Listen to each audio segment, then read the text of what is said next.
Mesdames, Messieurs, chers amis, il me revient de traiter d'un sujet apparemment très, j'allais presque dire très banal, d'Alembert et l'encyclopédie. Et lorsque notre cher président m'a demandé de traiter ce sujet, je me suis dit, bon, je vais refaire Lagarde et Michard. Et puis, je me suis rendu compte, en approfondissant les choses, que c'était un sujet passionnant.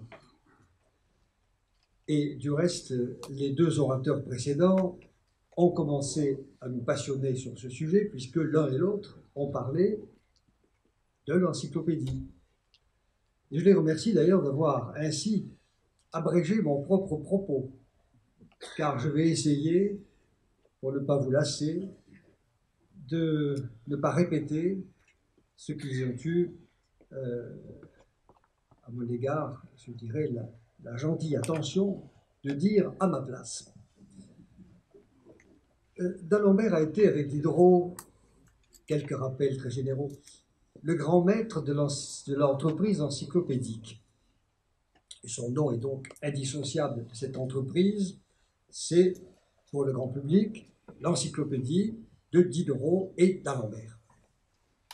D'Alembert venant cependant après Diderot. Et ce qui va suivre vous fera comprendre pourquoi. D'Alembert ayant été présenté, donc, et fort bien par les orateurs précédents, je vais rappeler quelques traits saillants de l'œuvre magistrale dont il a été à la co-directeur et l'un des principaux contributeurs, et dont le titre précis et exact est l'encyclopédie ou dictionnaire raisonné des sciences, des arts et des métiers.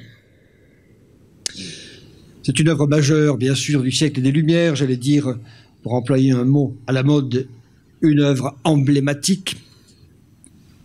On peut prendre le mot emblématique ici au sens propre, l'emblème du siècle des Lumières. Et tous les Français qui sont allés à l'école, j'évoquais à l'instant Lagarde et Michard, ont entendu parler de l'encyclopédie de Diderot et de d'Alembert. L'idée d'encyclopédie, c'est-à-dire l'idée selon laquelle on peut faire le tour de la totalité des connaissances humaines en les réunissant dans un seul ouvrage, cette idée est très ancienne et à peu près universelle. Elle ne date pas, bien sûr, du XVIIIe siècle. Le mot lui-même, encyclopédie, est formé à partir d'une expression de Plutarque qui parlait d'encyclios paideia, une éducation qui ferait le tour de toutes les connaissances. L'expression a été reprise à la Renaissance. On trouve Cuclopaideia, Cyclopaideia, prononcé à la latine, et encyclopédie en français.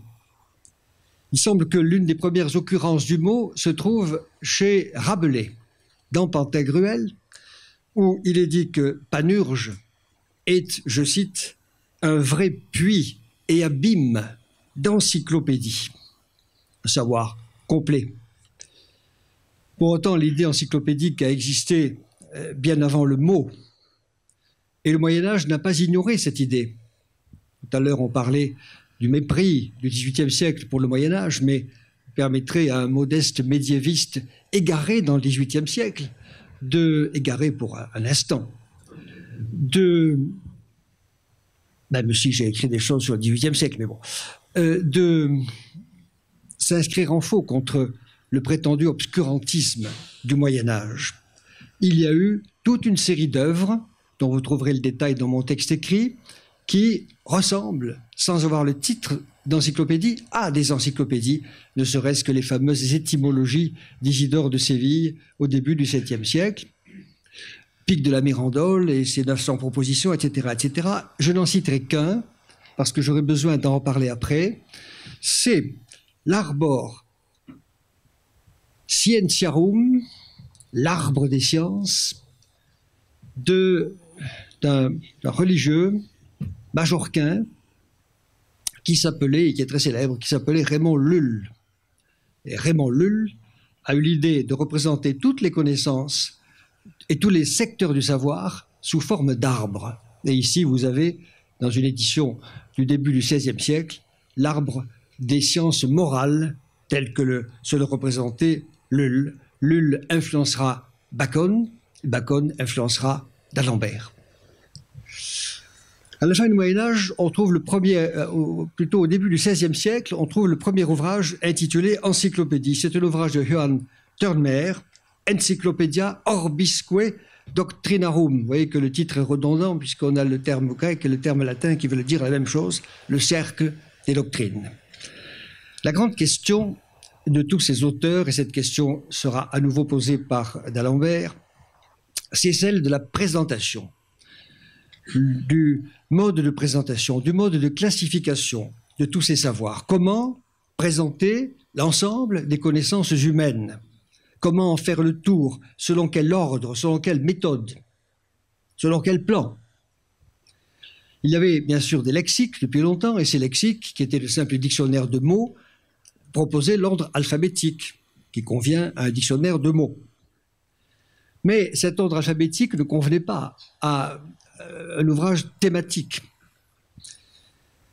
En 1555, l'humaniste Pierre de la Ramée, qui signait Ramus, a proposé une méthode pour présenter les savoirs d'une manière visuelle. C'est la méthode de l'arborescence, dont certains pensent qu'il l'a, non pas emprunté, mais qu'il s'est inspiré de Lull, de Raymond Lull. Cette question de la classification, à vrai dire, a été surtout approfondie au début du XVIIe siècle par Francis Bacon, chancelier d'Angleterre et l'un des plus grands savants de son époque. Bacon, lui aussi, comme Ramus et Lull, opte pour le procédé de l'arborescence, en classant les savoirs en branches maîtresses, il distingue 3 branches maîtresses, elles-mêmes divisées et subdivisées dans une arborescence assez complexe. C'est cet arbre de Bacon qui inspirera directement d'Alembert, comme nous allons maintenant le voir. En tant que projet éditorial, l'encyclopédie de Diderot et d'Alembert s'inscrit dans la suite immédiate d'un ouvrage anglais, l'Encyclopédia, ou plutôt la Cyclopédia d'Ephraim Chambers, qui avait paru à Londres en 1728 et qui avait eu aussitôt un immense succès de librairie. L'ouvrage a été réédité en 38, 40, 41, 2 fois en 41, etc. Il y a eu des traductions, par exemple en italien à Venise.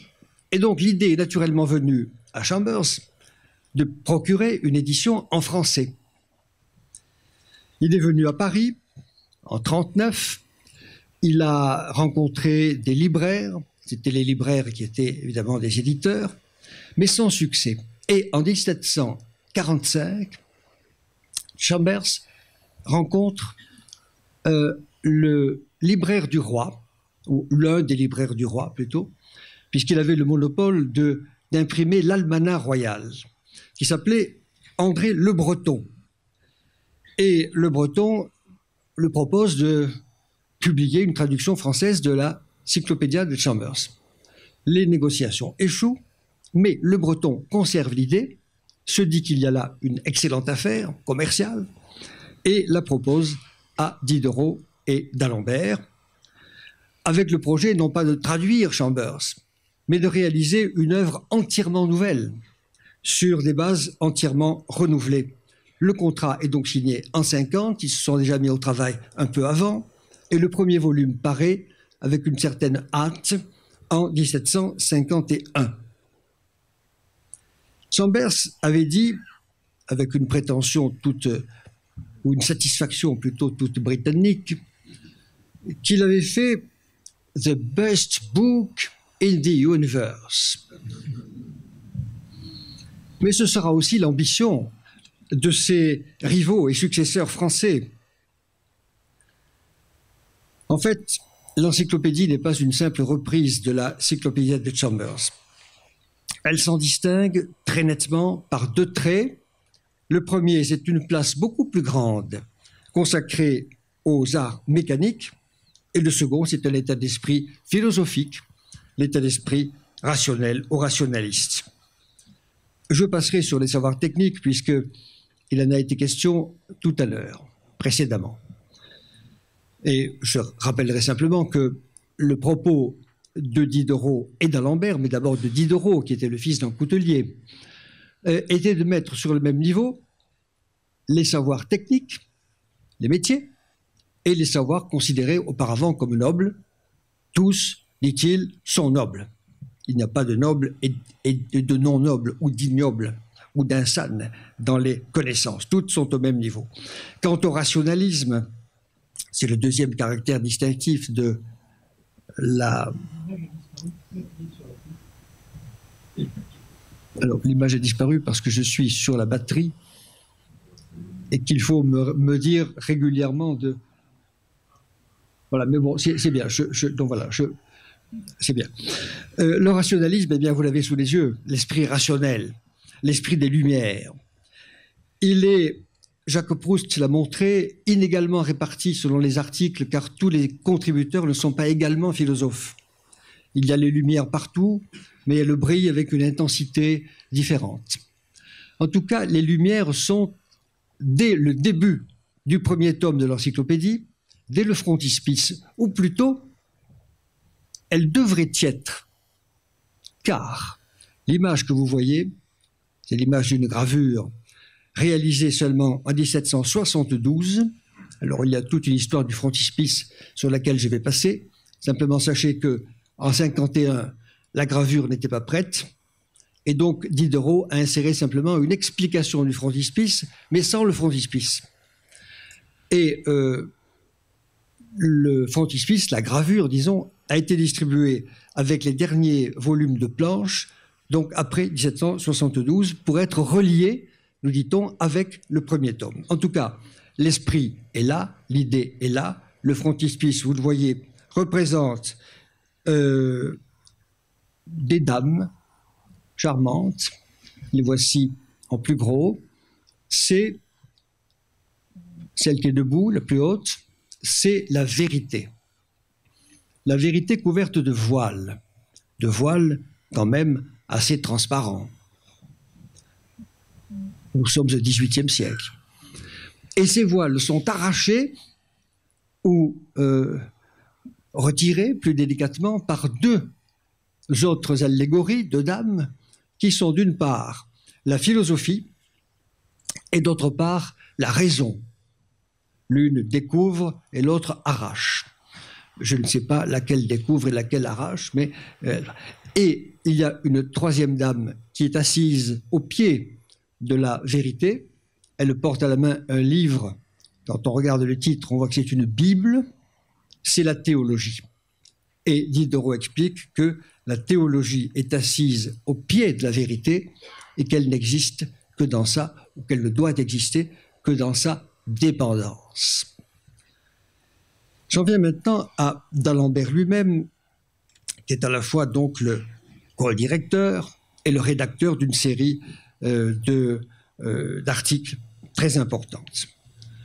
Comme co-directeur, il rédige des textes qu'on pourrait appeler programmatiques et dont il a été beaucoup question dans les conférences précédentes, c'est-à-dire d'abord le discours préliminaire et ensuite, essentiellement, l'avertissement du tome 3.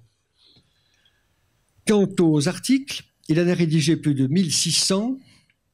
L'équipe de Chicago les a comptés un par un, 1635. On n'est pas sûr que le nombre soit exact. Alors c'est moins que le chevalier de Jaucourt, 17 000. C'est moins que Diderot lui-même, près de 5 000. Mais c'est beaucoup plus que la moyenne. Donc c'est un contributeur très actif. La plupart de ces contributions, de ces articles, touchent, il le dit lui-même, j'ai fourni ou révisé tous les articles de la mathématique et de la physique. Mais il ajoute qu'il a aussi rédigé quelques rares articles dans les autres parties comme suppléants. Je m'attacherai, pour ne pas abuser de votre temps, aux deux moments privilégiés de cette contribution de d'Alembert à l'encyclopédie, le début et la fin. Le début, c'est le discours préliminaire, et la fin, c'est l'article, l'un de ces articles rédigés comme suppléant, l'article Genève du tome 7, qui a conduit d'Alembert à renoncer à la codirection de l'ouvrage. D'abord, le discours préliminaire, je vais abréger mon propos pour ne pas être répétitif. Ce texte a longtemps été considéré comme un chef-d'œuvre littéraire, et effectivement, c'est le grand style du XVIIIe siècle. Néanmoins, lorsqu'on le relit, et je peux vous assurer que, n'étant pas vraiment spécialiste, contrairement à mes prédécesseurs du XVIIIe siècle, j'ai relu le discours préliminaire pour vous, un peu pour moi aussi, peut-être 6 fois ou 7 fois. Je l'ai lu et relu. Et je n'ai pas pu m'empêcher, que les 18e me pardonnent, de le trouver tout de même, à certains moments, un peu obscur, un peu confus, et même, à certains égards, contradictoire, contradiction d'ailleurs dont D'Alembert a le pressentiment, on pourrait citer des expressions qu'il emploie dans mon texte écrit. Je retiendrai de ce discours préliminaire 2 points essentiels. D'abord, un essai de généalogie des connaissances humaines dont notre ami Trière a parlé tout à l'heure, et puis une tentative de présentation systématique des sciences et des arts, le fameux arbre d'Alembert. Je crois que je vais tout simplement sauter par-dessus la généalogie, puisque Dominique Trière l'a traité, et que je vais aller directement à la question de l'arbre des sciences et des arts, qui me paraît particulièrement intéressante.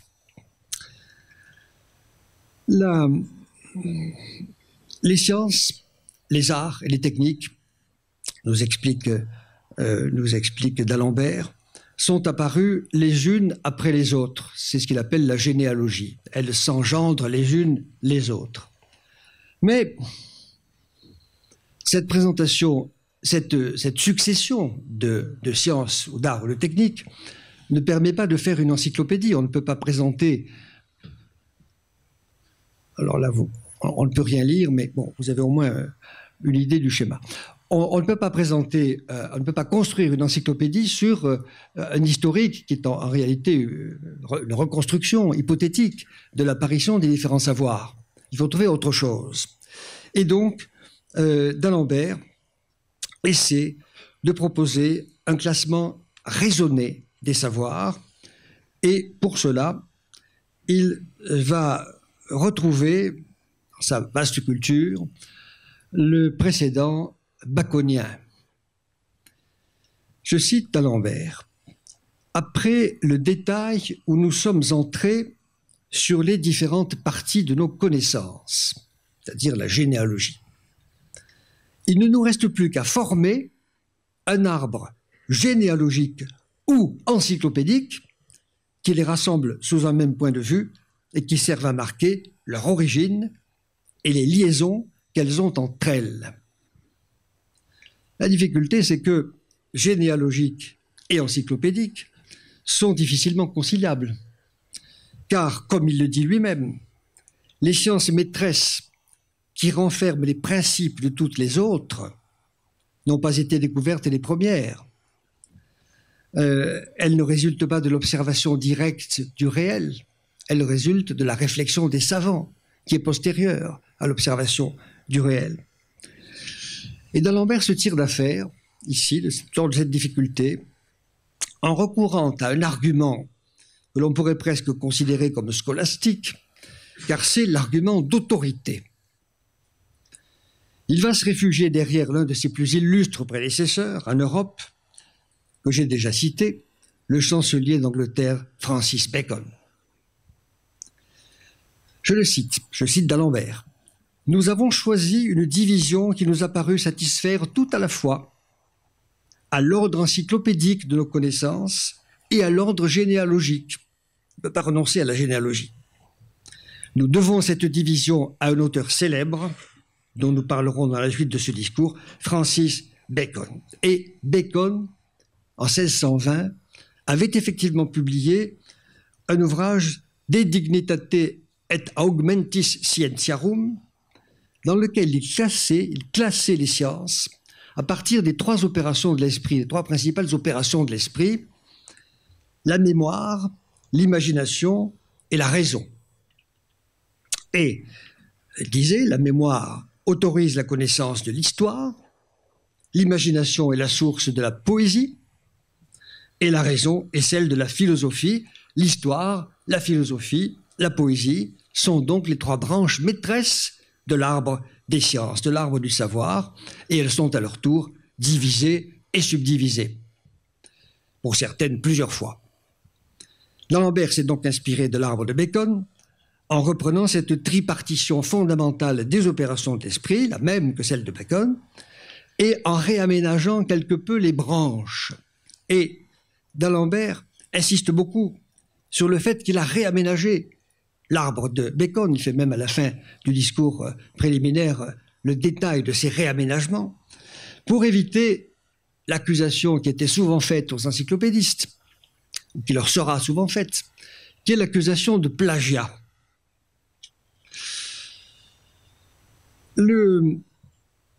L'image que vous avez devant les yeux, c'est le tableau qui figure dans l'encyclopédie, tome 1er, à la fin, juste après le discours préliminaire. Il n'est pas possible, évidemment, que je commente cet arbre, ne serait-ce que parce que le détail en est très difficilement lisible. La définition de mon image n'est pas suffisante et vous êtes sans doute trop loin. Mais je donnerai simplement un petit coup d'œil à la branche histoire. La branche histoire est divisée en trois. Et vous allez voir que l'histoire, pour d'Alembert, est très extensive. D'abord, il y a l'histoire sacrée. Ça, c'est classique, il faut rassurer les censeurs. L'histoire sacrée est la première. Puis, il y a l'histoire civile, l'histoire classique, passons là-dessus. Et il y a, en troisième lieu, l'histoire de la nature ou histoire naturelle. Et celle-ci, à son tour, a trois sous-branches. L'histoire de la nature uniforme, quand les choses vont comme elles doivent aller. L'histoire de la nature forcée et dérangée, dit là, on étudie les monstres, les éruptions volcaniques. Enfin bon. Et ensuite, l'histoire, et ça c'est très intéressant, l'histoire de la nature contrainte et pliée à différents usages. C'est tout le domaine des arts et des techniques. La nature contrainte et pliée à différents usages. L'histoire des arts et techniques, mais donc les arts et techniques du côté de l'histoire, mais en tant que tels, ils se trouvent aussi, on les retrouve aussi du côté de la philosophie, car dans la philosophie, il y a de nouveau trois branches, trois sous-branches. La science de Dieu, commence par là pour rassurer les censeurs, la science de l'homme, et puis les sciences de la nature, les sciences naturelles, avec les mathématiques, la physique particulière de sous-branches, et puis dans les mathématiques elles-mêmes, une série de subdivisions que vous pouvez peut-être lire dans cet extrait que j'ai fait du tableau. Je ne sais pas si vous pouvez les lire. Bon, donc on voit qu'il y a que ces subdivisions vont très loin. Par exemple, que la géographie n'est qu'une sous-branche des mathématiques. Bon, passons là-dessus.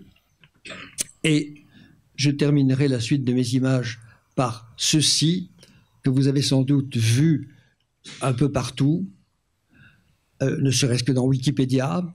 Et ça, c'est un petit clin d'œil.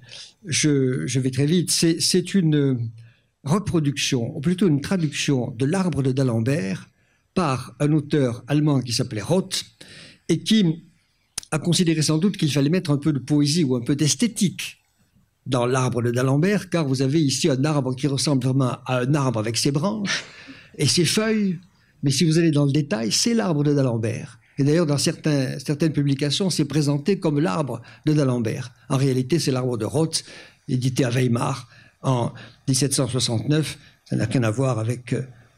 Enfin, si, ça a l'idée de d'Alembert, mais la réalisation n'est pas de d'Alembert. Vous voyez le détail, le foisonnement des branches de l'arbre de Roth, qui est tout de même assez peu lisible. Il reste une question, à vrai dire, la question. Pourquoi avoir consacré de si longs développements, c'est une question naïve, vous me pardonnerez puisque, je répète, je ne suis pas spécialiste, Pourquoi, mais ma question est celle-ci, pourquoi avoir consacré de si longs développements à rechercher un mode de présentation raisonné des sciences, des arts et des techniques, pour revenir à la fin, car c'est ce qu'ils font, les éditeurs, à l'ordre alphabétique. D'Alembert répond, il essaie de répondre, il voit bien qu'il y a difficulté logique, il répond ceci. Nous croyons avoir eu de bonnes raisons pour suivre dans cet ouvrage l'ordre alphabétique. Il nous a paru plus commode et plus facile pour nos lecteurs. Mais ici aussi, d'Alembert aurait pu alléguer un argument d'autorité. Il devait connaître cette autorité, mais il se garde bien de la citer parce que c'est un philosophe de l'autre bord. C'est le Pangloss de Voltaire, c'est Leibniz. Et Leibniz, en 1679, dans un petit opuscule très bref intitulé Concilium de Encyclopedia Nova Conscribenda, donc conseil pour écrire, pour rédiger une nouvelle encyclopédie, Leibniz recommandait l'ordre alphabétique. Et il expliquait avec beaucoup de sagacité que finalement, si on cherchait un ordre thématique, les ordres thématiques sont de toute façon eux-mêmes toujours arbitraires. Alors, un arbitraire ou l'autre, autant choisir la commodité des lecteurs. Et il est clair que d'Alembert a suivi le même parti sans néanmoins citer Leibniz. Voilà en quelques mots quel est l'apport de d'Alembert au début de l'aventure encyclopédique, le discours préliminaire.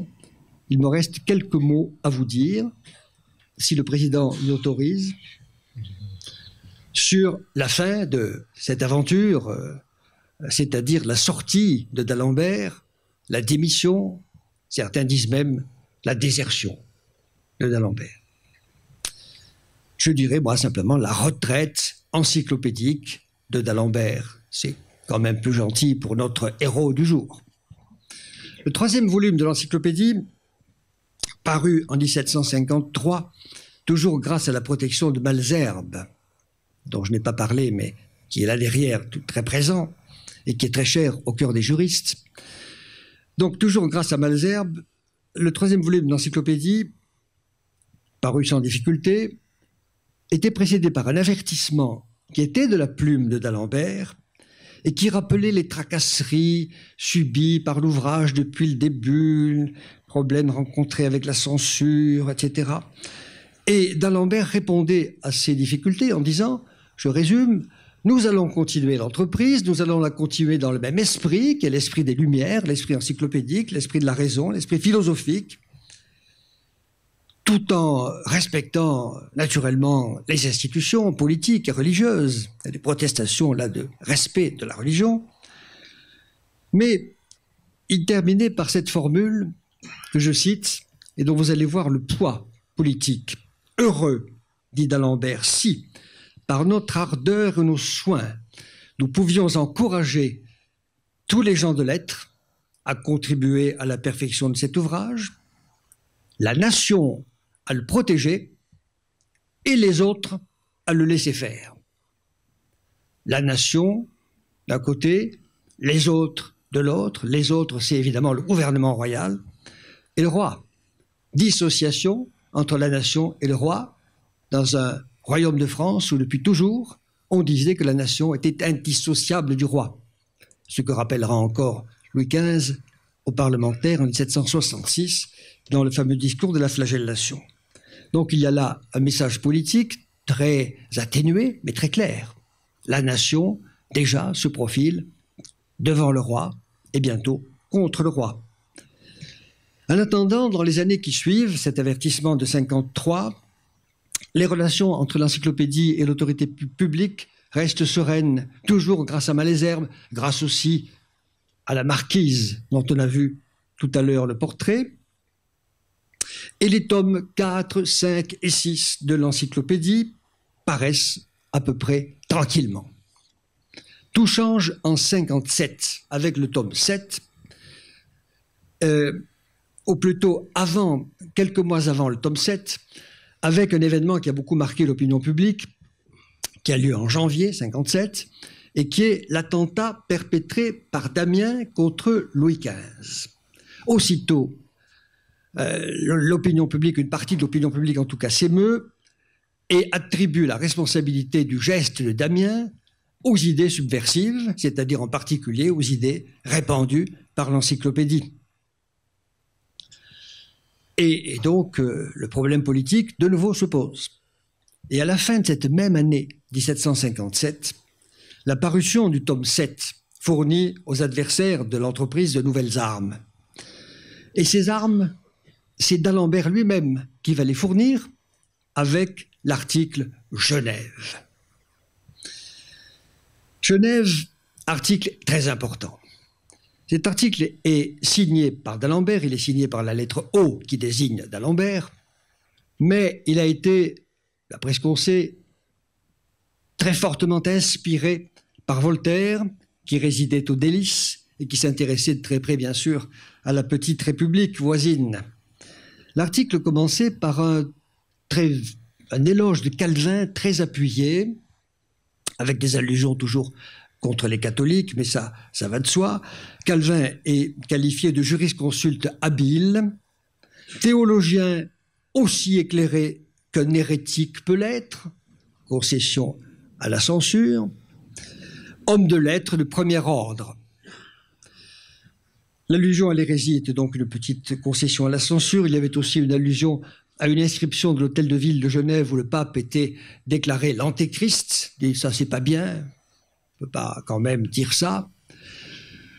Mais d'Alembert faisait ensuite, de façon très appuyée, l'éloge de la Constitution de Genève, la Constitution républicaine, l'éloge de la justice rendue à Genève, de la procédure pénale, l'éloge, si nous sommes avant Beccaria, l'éloge des lois sur le commerce, de la politique de santé publique, de la politique somptuaire, la lutte contre le luxe, l'organisation des bibliothèques, enfin toute une série de sujets qui étaient manifestement proposés à l'admiration et à l'imitation des Français. Il y avait une réserve, c'est que à Genève, quel dommage qu'il n'y ait pas de théâtre, et quel dommage que les Genevois aient un si fort préjugé contre les comédiens.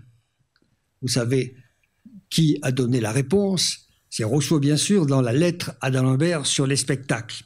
Mais la polémique sur les spectacles n'était rien à côté du vacarme qu'allaient déchaîner les considérations religieuses que d'Alembert avait glissées dans son article, car pour mieux rabaisser et critiquer et ridiculiser le clergé catholique, d'Alembert faisait des ministres du culte protestant un portrait tellement flatté, de son point de vue à lui en tout cas, c'est-à-dire tellement philosophique, on peut même dire tellement rationaliste, qu'il en faisait de simples déistes, de purs rationalistes, effectivement.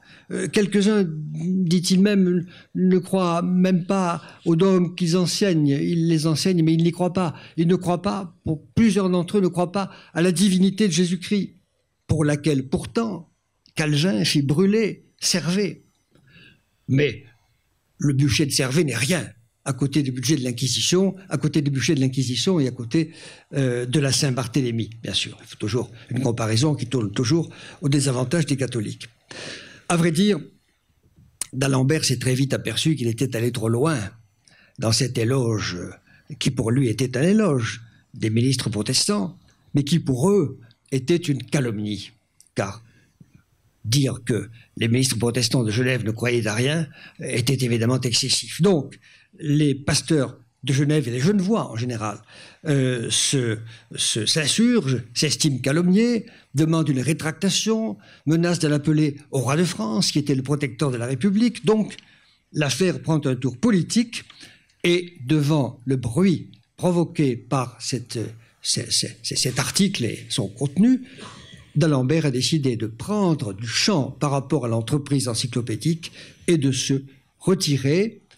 Il se retire certainement à la fin de l'année 1757, donc tout de suite après la sortie du volume 7, puisque le 8 janvier 58, Voltaire lui écrit ceci. Vous reconnaîtrez parfaitement le style de Voltaire avec tous les sous-entendus qu'il y a dessous. « On se vante à Genève que vous êtes obligé de quitter l'encyclopédie. non seulement à cause de l'article Genève, mais aussi pour d'autres raisons que les prêtres n'expliquent pas à votre avantage. Les prêtres, il s'agit bien sûr des prêtres de Genève, donc des pasteurs. Alors quelles sont ces autres raisons? On s'est interrogé, on s'est dit pourquoi? S'il n'y a pas que Genève, qu'y a-t-il derrière? Que veut dire Voltaire? Et il y a des lettres de d'Alembert où on peut penser qu'il y avait aussi d'autres raisons. Alors on a dit d'Alembert n'était pas assez payé, considérait que son travail n'était pas assez rémunéré par les libraires. Je ne crois pas à cette explication, car d'Alembert était tout sauf intéressé. Il a refusé des propositions magnifiques et mérifiques faites par le roi de Prusse et l'impératrice de Russie. Catherine lui offrait 100 000 euros, pas euros, 100 000 écus. Ça valait encore plus cher. 100 000 écus par an pour assurer l'éducation du tsarevitch. Il a refusé en disant que lui-même était à peine éduqué, il n'allait pas éduquer les autres. Enfin, c'était une pirouette pour ne pas aller en Russie. En réalité, d'Alembert aimait par-dessus tout son repos et sa tranquillité, cet otium nobile des anciens qui lui permettait de penser librement et d'écrire à son aise dans le calme de son cabinet de travail, situé au-dessus de l'appartement de Julie, dans la proximité, le voisinage, l'intimité limitée quand même de sa chère Julie de Lespinasse, avec les visites de ses amis académiciens et autres. Je vous remercie.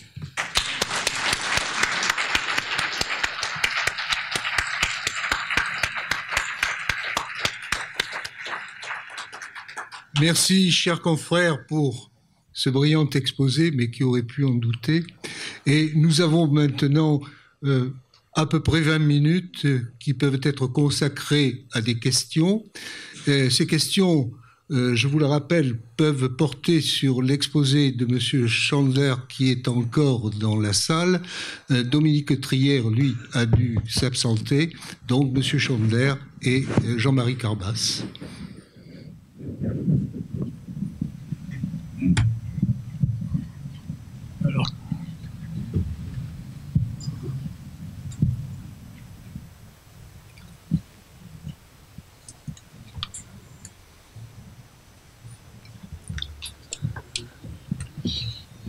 Alors, qui pose la première question?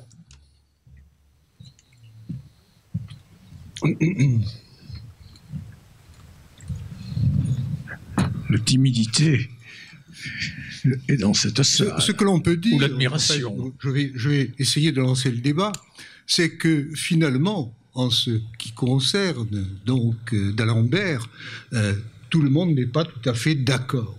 Donc c'est un sujet à contradiction. Pouvez-vous l'expliquer l'un ou l'autre?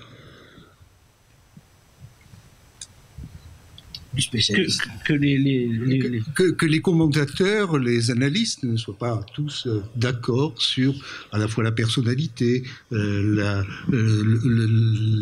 l'écriture de la préface de l'encyclopédie, tout sur le fond. Oui.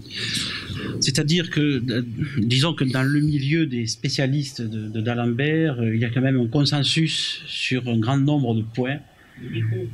Il y a quand même, chez les spécialistes d'Alembert, il y a quand même un consensus sur un très grand nombre de points et il y a très peu de divergences, y compris sur l'interprétation du discours préliminaire de l'encyclopédie. Vous avez fait état de difficultés. Ces difficultés, effectivement, avaient été relevées tout au long du XIXe siècle par certains commentateurs. Mais disons que la recherche est passée par-dessus et a anéanti en quelque sorte ces difficultés. La question, par exemple, de l'ordre alphabétique. L'ordre alphabétique d'Alembert n'est pas tout à fait libre de sa plume lorsqu'il écrit le discours préliminaire. Il y a deux choses. Il y a d'une part qu'il n'est pas question de faire un dictionnaire thématique, comme le sera plus tard, ce le seront plus tard d'autres dictionnaires à la suite de l'encyclopédie. Et d'autre part, j'expliquerai les raisons s'il le faut tout à l'heure, et d'autre part, il y a les libraires, il ne faut pas oublier que l'encyclopédie est une entreprise commerciale absolument colossale, qu'elle rapporte beaucoup d'argent à quantité de libraires à la librairie parisienne, et que donc le format dictionnaire est beaucoup plus vendable aussi que une encyclopédie telle qu'on pourrait l'imaginer autrement, avec des volumes consacrés aux mathématiques, etc., comme sera plus tard l'encyclopédie méthodique, justement, l'encyclopédie méthodique qui sera publiée après. Et dans la crise de 1757-1759 que vous avez évoquée, les libraires ont joué un très grand rôle, puisque il y avait une perte commerciale considérable. Et ça, cette perte commerciale, ces considérations commerciales ont joué évidemment en faveur de l'encyclopédie pour que les volumes finissent par paraître. Je voudrais ajouter quelque chose tout à l'heure. Non, mais tout à l'heure. Oui, c'est bien sûr, on comprend bien pourquoi le parti alphabétique a été pris et quel était l'enjeu commercial qui était effectivement énorme. Simplement, je n'ai pas dit que je désapprouvais ce parti alphabétique. J'ai dit simplement que d'Alembert semble un peu gêné pour l'expliquer, parce qu'il s'en sort par une espèce de pirouette.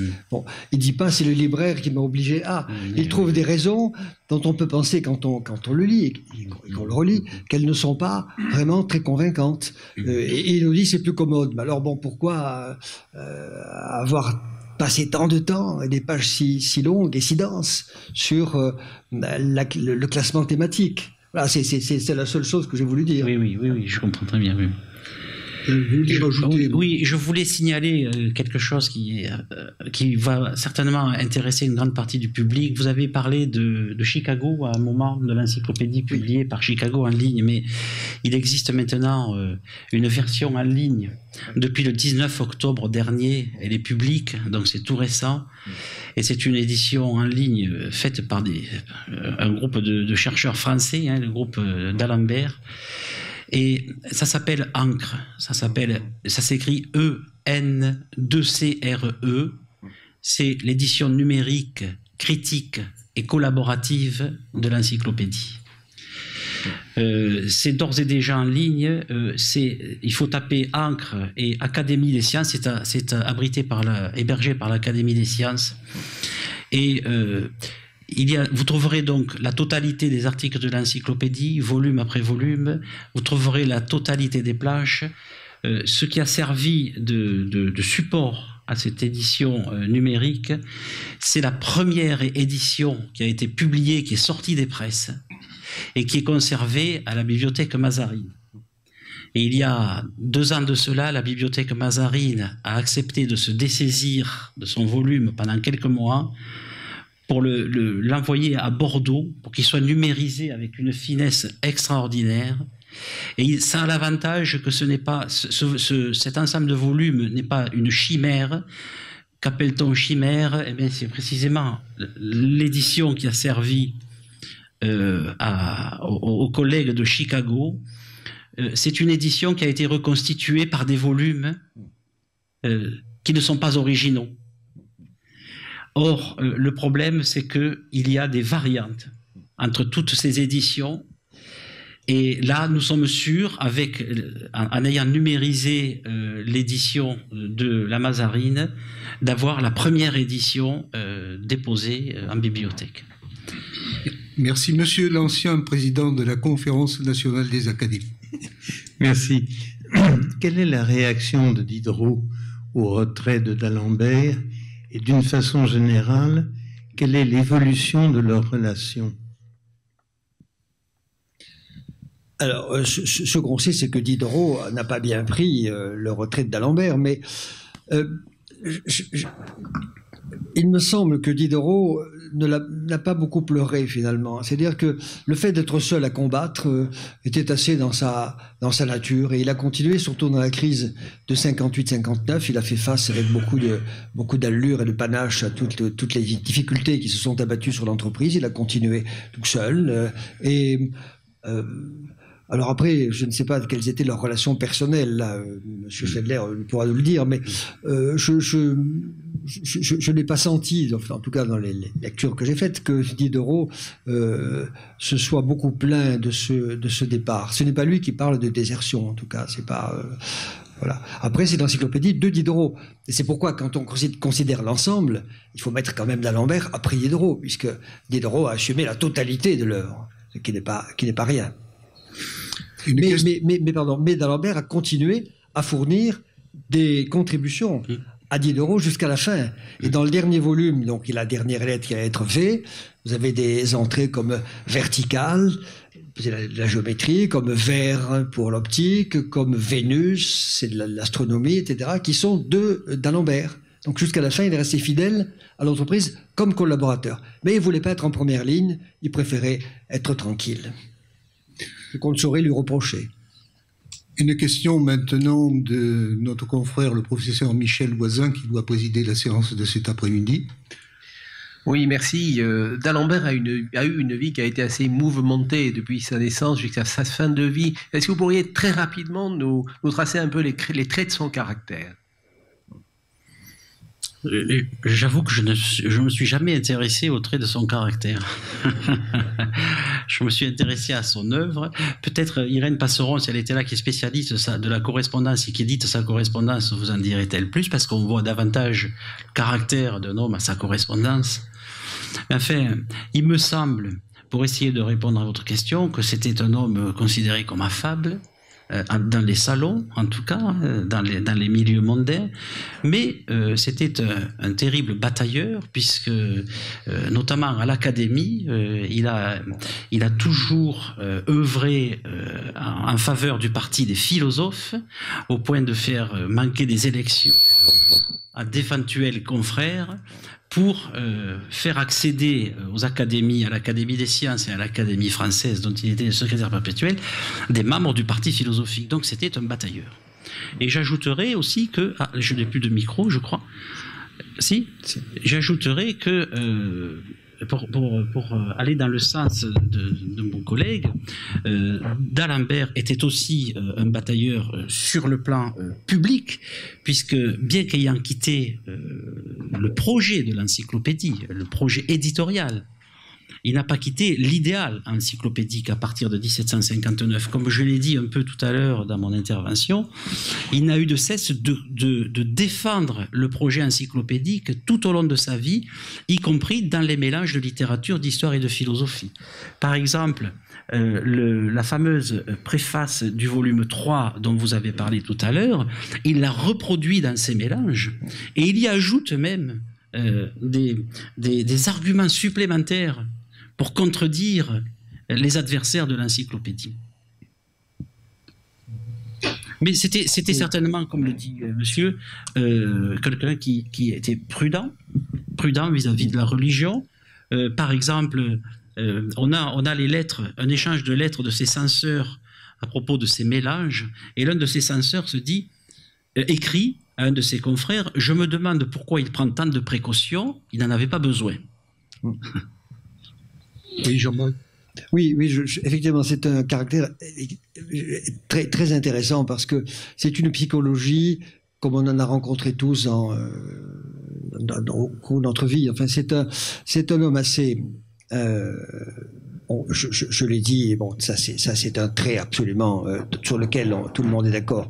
Très soucieux de son repos, de sa tranquillité, même s'il mène des combats intellectuels très très très très vifs, il veut quand même pas qu'on l'embête. Et il a une façon de se considérer par rapport au reste de la troupe encyclopédique qui est une manière, comment dirais-je, qui il ne considère pas qu'il est dans la troupe, il considère qu'il est un peu à part, de sorte que les attaques qui sont menées, conduites par les adversaires des philosophes contre les encyclopédistes, il les prend très mal, parce qu'il dit: moi, mais je suis pas comme ça. Enfin, tous les écrits de Palissot, de Moreau, etc., les Cacoac, tout ça. Bon, ça l'affecte personnellement. C'est un homme très sensible. Et alors, dans les salons, il était dans un milieu très protégé. Dans les salons, on est entre soi, on pratique l'entre-soi. Mais il semble qu'il avait une plume et surtout une langue très acérée, parce que il faisait, nous dit-on, des imitations de l'autre parti, enfin des gens de l'autre parti, imitation ridicule. Il était très doué pour le oui, il serait passé à la télévision peut-être pour faire des imitations et ça faisait beaucoup rire. Donc c'était l'un des motifs de son succès dans les salons, les imitations. Et puis il y a d'autres choses. Bon. Un esprit satirique, non? Voilà, un esprit satirique, ça fait partie d'une certaine psychologie, un certain profil psychologique. Y a-t-il d'autres questions? Je ne vois pas, mais ça fait rien. Ah, il y en a une là, puis il y en a une question là-haut, semble-t-il. Pardon. Merci. Oui, madame. Oui, je voulais savoir, ce bouillonnement d'idées, est-ce que ça dépassait le petit cénacle des salons dont vous venez de parler, ou est-ce que ça atteignait d'autres couches de la société française, d'une part, et d'autre part, bon, on va rendre hommage à Madame l'héritier, est-ce qu'il y avait des femmes savantes à ce moment-là qui approchaient ce petit cénacle? Non, je crois que les très acérés dont je parlais étaient destinés aux adversaires du parti philosophique. C'était les gens de l'autre parti. On dit qu'il il avait un naturel très bon et très généreux pour les gens du peuple. Et il faisait la charité, une charité discrète, une charité qui, en particulier, et il subventionnait, enfin, je peux dire, un couvent, je ne me rappelle plus le nom de ce couvent, mais enfin, il n'y a pas de préjugé, un couvent qui accueillait des pauvres, et il était capable de donner de l'argent.